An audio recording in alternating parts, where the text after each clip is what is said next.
এখন শুনবেন সংবাদ শিরোনাম। প্রধান উপদেষ্টার ভাষণে সনদ বাস্তবায়নের রূপরেখায় দূর হয়েছে সংকট, বলছেন বিশ্লেষকরা। গণভোট জুলাই সনদ বাস্তবায়ন প্রক্রিয়া এখনো অস্পষ্ট মনে করেন বিশেষজ্ঞরা। ধর্মের নামে একটি দল নির্বাচনী বৈতরণী পার হতে চায়, মন্তব্য সালাহউদ্দিনের। অন্তর্বর্তী সরকার বিশেষ দল ভোটে অনিয়ম বন্ধে কমিশনের নতুন কৌশল, জেলা প্রশাসক পদে নিয়োগ। এতক্ষণ শুনছিলেন সংবাদ শিরোনাম, এখন শুনবেন বিস্তারিত। জুলাই সনদ বাস্তবায়নের রূপরেখায় বিএনপি জামায়াত দুই দলেরই জয় হয়েছে বলে মনে করছেন বিশ্লেষকরা।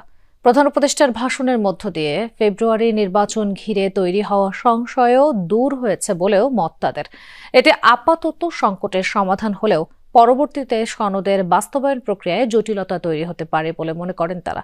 আরিফুর রহমান সবুজের রিপোর্ট। বিভিন্ন রাজনৈতিক দলগুলোর সাথে দীর্ঘ 9 মাস ধরে আলাপ আলোচনার পর গত 17 অক্টোবর জুলাই সনদে স্বাক্ষর করে 25টি রাজনৈতিক দল। কিন্তু এ সনদের বাস্তবায়ন প্রক্রিয়া নিয়ে পরস্পর বিরোধী অবস্থান নেয় বড় দুই দল ও তাদের শরিকরা, যা গড়ায় মাঠের আন্দোলনে। আগামী জাতীয় সংসদ নির্বাচনের দিনেই গণভোটের আয়োজন করা হবে।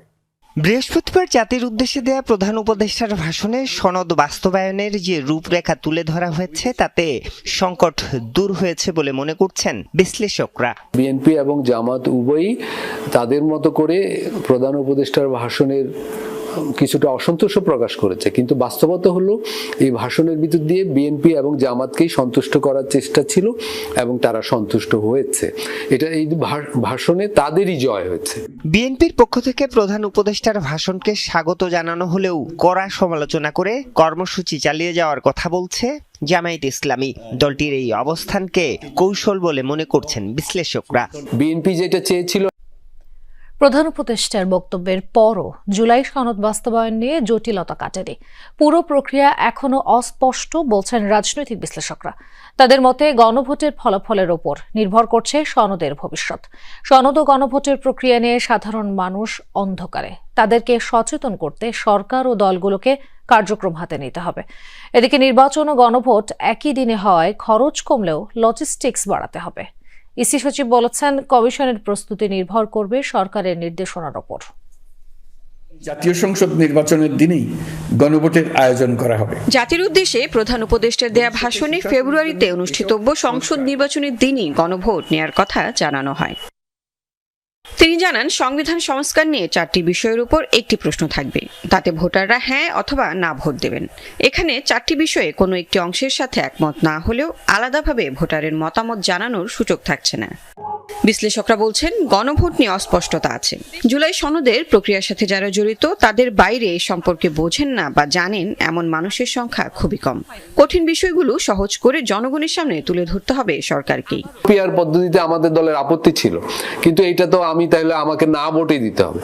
তাহলে বিএনপির মতো একটা দলের লাখ লাখ কর্মী যদি এটা না ভোট দেয়, সেটা তো জুলাই সনদ পাশের জন্য আমি বলবো ঝুঁকিপূর্ণ হয়ে গেল। শুধু বিএনপির কর্মীদের ব্যাপার না, এটা সাধারণ ভোটারদের জন্যই যেভাবে গণভোটটা উপস্থাপন করা হচ্ছে, গণভোটের বিষয়বস্তু উপস্থাপন করা হচ্ছে, এরকম গণভোটের অভিজ্ঞতা এদেশের মানুষের কোনো কালে ছিল না। প্রত্যেকটা এরকম ধরে ধরে হয়তো বোঝাতে হবে না, সিম্পলি মানুষকে এইটুকু বোঝাতে পারেন যে আপনি হ্যাঁ ভোট দিলে বাংলাদেশের ভবিষ্যতের রাষ্ট্রের চেহারাটা কিরকম হবে, না ভোট দিলে মেবি আমরা গত 15-16 বছরে যেরকম ছিলাম সেরকম ফেরত যাব। ধরা যাক এরকম যদি একটা মেসেজিং হয়, সেই মেসেজটা যদি আমরা এইভাবে। সকালে রাজধানীর শাহবাগে নারী ও শিশু ফোরামের মৌন মিছিল এবং সমাবেশে এই কথা বলেন তিনি।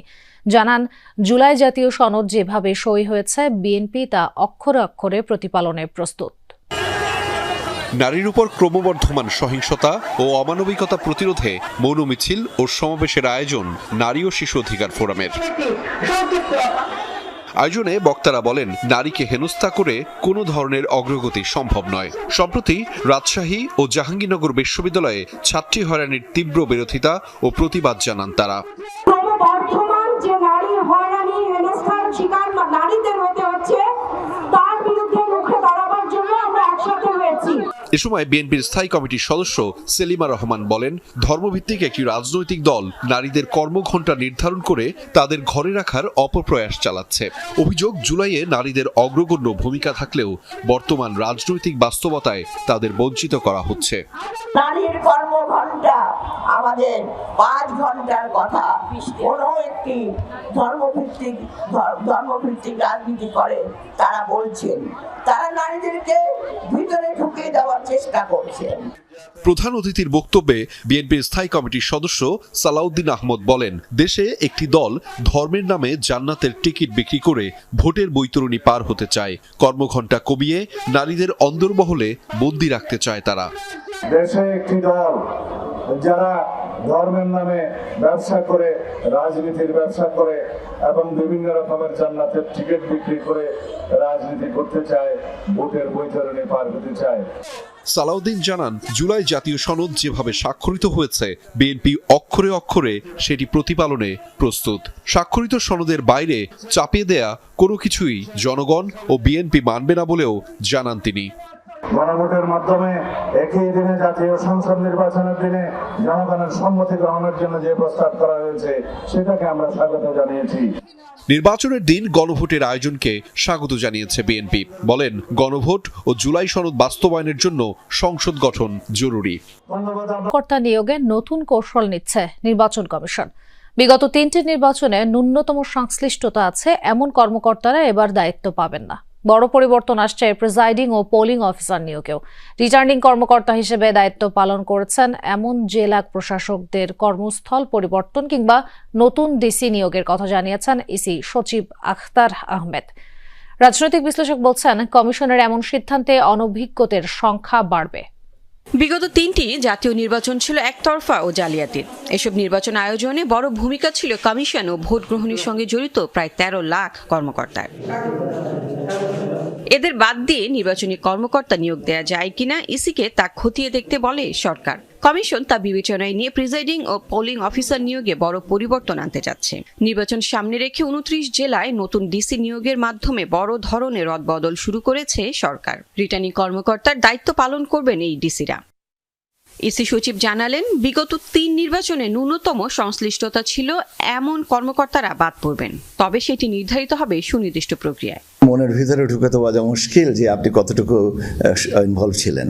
পারিপার্শ্বিক পরিস্থিতি, পিয়ার রিভিউ, তার রাজনৈতিক পরিচয়, রাজনৈতিক সংশ্লিষ্টতা ইত্যাদি জিনিসগুলো বিবেচনা করে এটা করা হবে। অধিক্ষেত্রটা পরিবর্তন করে দেওয়া যেতে পারে বা করা যেতে পারে, বাদ দেওয়া যেতে পারে।